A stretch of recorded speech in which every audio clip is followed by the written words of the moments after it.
চলো আজকে বানাবো পার্শে মাছের তেল ঝাল। এবার আমি হলুদ আর নুন মাখিয়ে নিলাম মাছগুলোকে।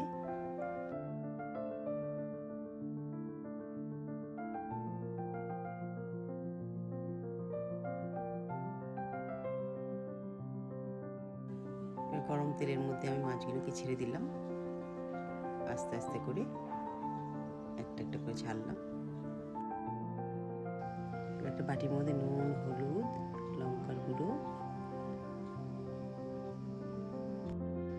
আর জিরের গুঁড়ো আর মিট মশলা দিয়ে আমি এটাকে ভালো করে মিক্স করে নেব।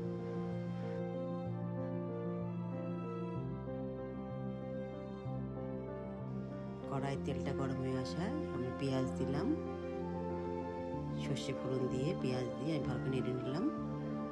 এবার সব মিক্স করা যে মশলাটা ছিল সেটা আমি দিয়ে দিলাম, দিয়ে ভালো করে কষিয়ে নিলাম। এবার 1 চামচ আদা রসুন বাটা দিয়ে দিলাম, দিয়ে ভালো করে মিক্স করে নিলাম। আস্তে আস্তে ভালো করে কষিয়ে নিলাম।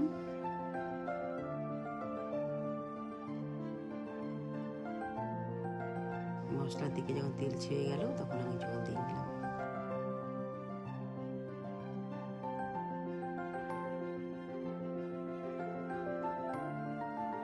ঝোলটা যখন ফুটে আসলো একটা একটা করে মাছ আমি ঝোলের মধ্যে দিয়ে দিলাম।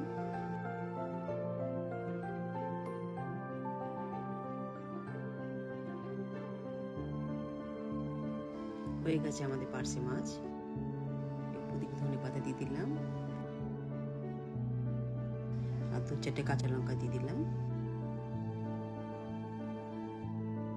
এই যে আমাদের আজকে পার্শে মাছের তেল ঝাল রেডি।